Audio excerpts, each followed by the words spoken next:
కార్తీక పురాణం 1వ అధ్యాయం. ఇది విన్నవారికి జన్మజన్మల పుణ్యఫలం కలుగుతుంది.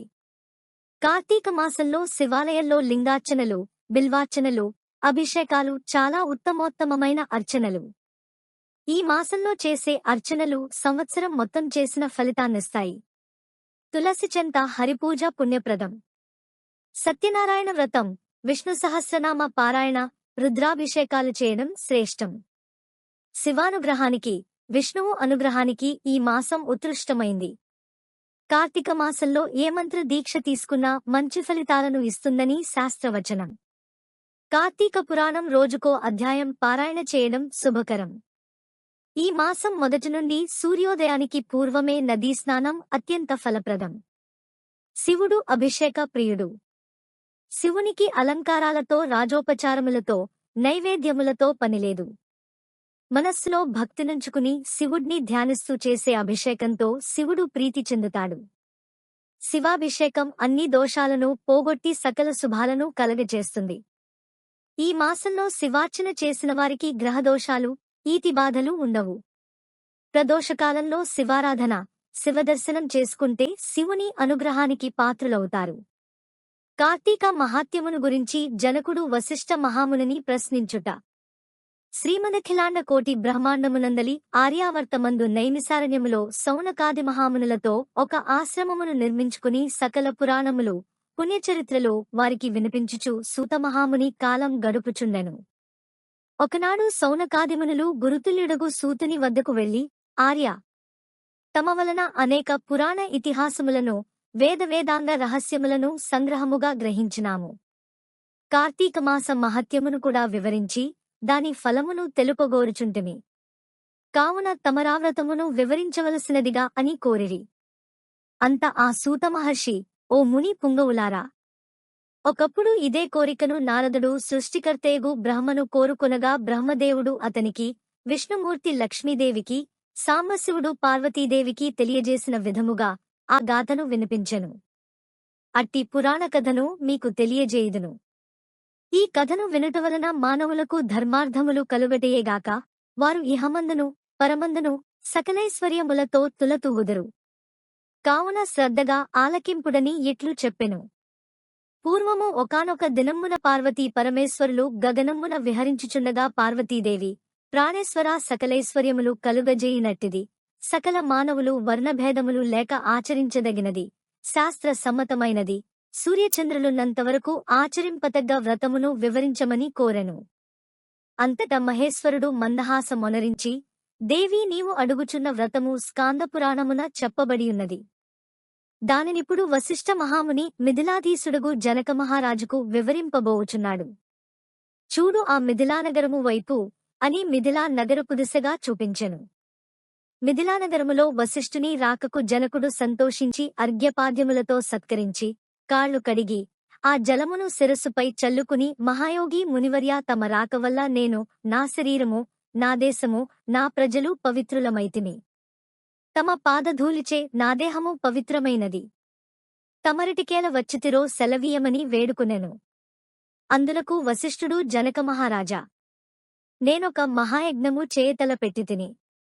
దానికి కావలసిన అర్ధబలమును, అంగబలము నిన్నడిగి క్రతువు ప్రారంభించవలనని నిశ్చయించి ఇటు వచ్చితినని పలుకగా, జనకుడు, మునిచంద్రమా, అటులనే ఇస్తాను, స్వీకరించండి. కాని చిరకాలము నుండి నాకొక సందేహం కలదు. తమబోటి దైవజ్ఞులనడిగి సంశయమును తీర్చుకోదలిచితిని. నా అదృష్టము కొలది ఈ అవకాశము దొరికినది. గురురత్న సంవత్సరములోగల మాసములలో కార్తీక మాసమే ఏలనంత పవిత్రమైనది. ఆ కార్తీకమాస గొప్పతనమేమిటి అను సంశయము నాకు చాలా కాలము నుండి యున్నది. కావున తాము కార్తీక మహాత్మ్యమును గురించి వివరింపవలసినదని ప్రార్థించెను. వశిష్ఠ మహాముని చిరునవ్వు నవ్వి, రాజా, తప్పక నీ సంశయమును తీర్చగలను. నేను చెప్పబోయే వ్రతకథ సకల మానవులు ఆచరించదగినది, సకల పాపహరమైనది అయి ఉన్నది. ఈ కార్తీక మాసము హరిహర స్వరూపము. ఈ మాసమునందాచరించు వ్రతము యొక్క ఫలమింతని చెప్పనలవి కాదు, వినుటకు కూడా ఆనందదాయకమైనది. అంతియేగాక వినినంత మాత్రమునే ఎట్టి నరకబాధలు లేక ఇహమందును పరమందును సౌఖ్యమును పొందగలరు. నీ బోటి సజ్జనులు ఈ కథను అడిగి తెలుసుకునుట ఉత్తమమైనది. శ్రద్ధగా ఆలకింపుమని ఇట్లు చెప్పసాగెను. వశిష్ఠుడు కార్తీక వ్రతవిధానము తెలుపుట. ఓ మిథిలాధీశ్వర!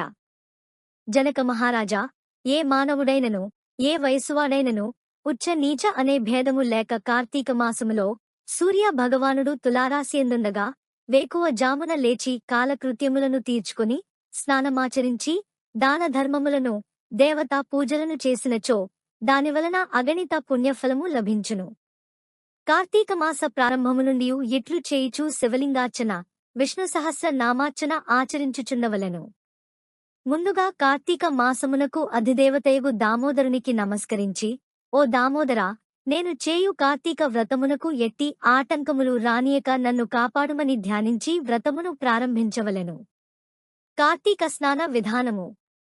ఓ రాజా, ఈ వ్రతమాచరించు దినములలో సూర్యోదయమునకు పూర్వమే లేచి కాలకృత్యములు తీర్చుకుని నదికి పోయి స్నానమాచరించి గంగకు, శ్రీమన్నారాయణునకు, పరమేశ్వరుడునకు, భైరవునకు నమస్కరించి సంకల్పము చెప్పుకుని మరలా నీట మునిగి సూర్యభగవానునకు అర్ఘ్య ప్రదానం మొసంగి పితృదేవతలకు క్రమప్రకారముగా తర్పణములు నర్చి గట్టుపై 3 దోసిళ్ల నీళ్లు పోయవలెను.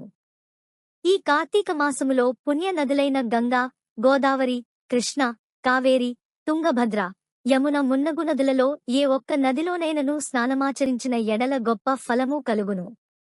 తడి బట్టలు వీడి మడి బట్టలు కట్టుకుని శ్రీమహావిష్ణువుకు ప్రీతికరమైన పుష్పములను తానే కోసితెచ్చి నిత్య దీప ధూప నైవేద్యములతో భగవంతునికి పూజ చేసి గంధము తీసి భగవంతునికి సమర్పించి తాను బొట్టు పెట్టుకుని పిమ్మట అతిథి అభ్యాగతులను పూజించి వారికి ప్రసాదమిడి తన ఇంటివద్ద కాని దేవాలయములో కాని లేక రావిచెట్టు మొదట కాని కూర్చుండి కార్తీక పురాణమును చదువవలయును.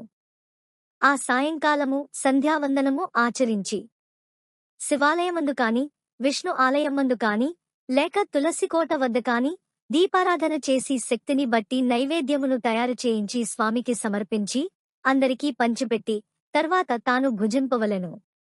మరునాడు మృష్టాన్నముతో భూత తృప్తి చేయవలయును. ఈ విధముగా వ్రతమాచరించిన స్త్రీ పురుషులకు పూర్వమందును ప్రస్తుత జన్మమందును చేసిన పాపము పోయి మోక్షమునకు అర్హులగుదురు.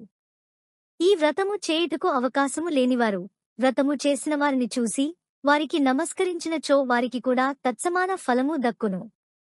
ప్రథమాధ్యాయం మొదటి రోజు పారాయణము సమాప్తము. స్వస్తి. ఈ వీడియో నచ్చితే వీడియోకి ఒక లైక్ వేసి మీ ఫ్రెండ్స్ కి షేర్ చేయండి. అలాగే ఓం నమః శివాయ అని ఒక చిన్న కామెంట్ చేయండి. మా వీడియోస్ కనుక మీకు నచ్చితే లైక్ చేసి మరిన్ని వీడియోస్ కోసం మా ఛానల్ని సబ్స్క్రైబ్ చేసుకోండి.